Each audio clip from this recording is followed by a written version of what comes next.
Okay, we got the new carburetor on it. Got it running pretty good. I had to redo the timing over here. First time that engine run in 6 years. Truck will now move on its own power.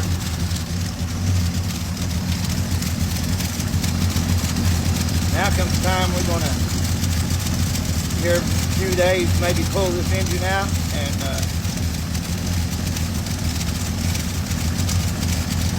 get ready for a 454.